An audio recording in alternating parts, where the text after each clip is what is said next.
Hi friends, నా పేరు Venkatesh. Welcome to అరోడి channel chill bro updates 2.0. First వీడియోకి లేకపోతే రీచ్ ఎక్కువ పెరుగుతుంది. అంతకంటే ముందర మ్యాట్ ఫర్ ఈచ్ అదర్ ఈ రోజుతో అయితే కంప్లీట్ అయిపోయింది. మీ విన్నర్ ఎవరు, రన్నర్ ఎవరు, అలాగే మీరు ఎవరిని టాప్ 5 అనుకున్నారో కింద కామెంట్ బాక్స్లో చెప్పండి. ఇంకొచ్చేసి ఆల్రెడీ మనం అప్డేట్స్లో చెప్పాం ప్రైజ్ మనీ ఎంత, అలాగే విన్నర్ రన్నర్ ఎవరయ్యారు అని.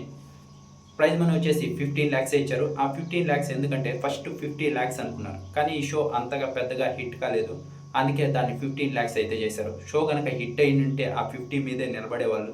వీళ్ళు హిట్ అయిన షోకే తగ్గిస్తారు, కానీ ఇంకా హిట్ కాని షోకి 50 lakhs ఇచ్చే అంత కెపాసిటీ వీళ్ళ దగ్గర అయితే లేదు. 15 lakhs అయితే ఇచ్చారు. ఎవరో కామెంట్ చేశారు అప్పుడు అప్డేట్ చెప్పినప్పుడు, ఈ 15 lakhs వాళ్ళు పెట్టుకున్న పిఆర్కే సరిపోతుంది కదా ప్రో అని. అదైతే నిజం.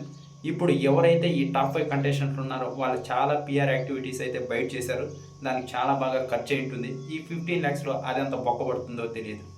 చాలామంది అయితే చాలా చేశారు. ఇంకా made for each other winners అయితే వసంతి అలాగే కళ్యాణ్ వీళ్ళైతే అయ్యారు. కళ్యాణ్ అయితే కన్ఫామ్గా బిగ్ బాస్కి వస్తాడు, ఎందుకంటే కంటెంట్ ఆ లెవెల్లో ఇచ్చాడు. నటరాజ్ మాస్టర్ని తీసుకునే వాళ్ళు, కానీ నటరాజ్ మాస్టర్ ఆల్రెడీ వచ్చేసాడు.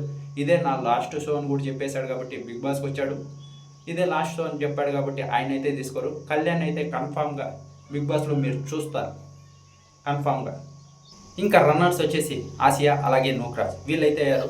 నూక్రాజ్ కనుక ఫస్ట్లో ఈ డామినేషన్ ఏదైతే ఉందో ఆసియా పైన చూపించకుండా ఏదన్నా టాస్క్లో ఓడిపోతే అరసకుండా గనక ఉంటే ఖచ్చితంగా వీళ్ళైతే విన్నర్ అయ్యేకి ఎక్కువ అర్హత ఉండేది వీళ్ళకి. వీళ్ళు టాస్క్లు ఆడిన టాస్క్లన్నీ గెలిచారు. వసంతి కళ్యాణ్ వాళ్ళు కూడా గెలిచారు. వీళ్ళు బాగా గెలిచారు, బాగా ఉన్నారు అందరితో. వీళ్ళు అయ్యేకి ఎక్కువ ఛాన్స్ ఉండింది, కానీ ఎప్పుడైతే నూక్రాజ్ కొంచెం ఇలా బిహేవ్ చేశాడో అప్పటి నుంచే వీళ్ళకి నెగిటివ్ ఎక్కువైంది. అది అలాగే కంటిన్యూ అవుతూ వస్తుంది. వీళ్ళైతే రన్నర్స్ అయ్యారు. ఇంకా థర్డ్ అయితే మహేష్ అలాగే సామ్రాట్. వీళ్ళు ఎలిమినేట్ అయిన తర్వాత మళ్ళీ వచ్చిన తర్వాత చాలా అంటే చాలా బాగా గేమ్ ఆడారు. ఇంకా వీళ్ళ వైల్డ్ కార్డులో వచ్చారు. ఫేమ్ అయితే వచ్చింది వీళ్ళకైతే, కానీ థర్డ్ రన్నర్ అయితే అయ్యారు. ఇంకా ఫోర్త్ వచ్చేసి నటరాజ్ మాస్టర్ నీతు. ఒకటి మటుకు చెప్పాలి, వీళ్ళు లేకపోతే ఈ సీజన్ ఫుల్ బోర్ కొట్టేది.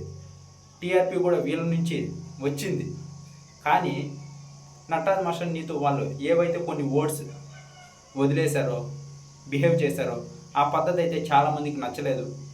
నటరాజ్ మాస్టర్ ఫస్ట్ ఒక 2-3 వీక్స్ ఉన్నారు చూడండి, అలా కనుక ఉంటే ఓడిపోయినా గెలిచిన తనుజ వేరే సపోర్ట్ కూడా చేసింది, ఖచ్చితంగా గెలిచేకి ఎక్కువ ఛాన్సెస్ ఉండేది. మనం ఎంత బ్యాట్ చేసుకోవాలో అంత బ్యాట్ చేసుకునేసి ఏరే వాళ్ళు వచ్చి ఓటు వేయమంటే కన్ఫామ్గా వేయరు. మనకు నచ్చని వ్యక్తికి మనకు నచ్చిన వచ్చి వాడు చెప్పినా కూడా ఎవరో ఒకరో ఇద్దరో ఓటు వేస్తారు, కానీ అందరూ అయితే వేయరు కదా. అది మనలో ఉండాలి. మనల్ని చూసి ఇష్టపడితేనే ఓట్లు వేస్తారు, ఎవరో చెప్పారని అయితే ఓట్లు వేయరు. వీళ్ళే చెడగొట్టుకున్నారు నటరాజ్ మాస్టర్ నీతు గారు. ఇంకా 5th ప్లేస్ వచ్చేసి భాను జాను వీళ్ళైతే ఉన్నారు. వీళ్ళు ఫస్ట్లో కొంచెం మెత్తగా ఉన్నారు, కానీ ఆ తర్వాత ఫుల్ పికప్ అయితే అయ్యారు. ఈ టాప్ 5లో ఉన్న వాళ్ళే నూక్రాజ్ ఛాన్స్ ఉంది, కళ్యాణ్ ఛాన్స్ ఉంది, ఇక్కడ భానుకి, ఈ ముగ్గురికి అయితే బిగ్ బాస్లోకి ఎంట్రీకి ఛాన్స్ ఉంది. చూద్దాం ఎవరు వస్తారు. మీ సపోర్ట్ ఎవరికి ఉంటుందో ఒకవేళ బిగ్ బాస్ వస్తే వీళ్ళలో కింద కామెంట్ బాక్స్లో చెప్పండి. ఇంకా 15 lakhs అయితే ప్రైజ్ మనీ. ఈ రోజుతో made for each other done. ఇంకా నెక్స్ట్ అగ్ని పరీక్ష సీజన్ 2 స్టార్ట్.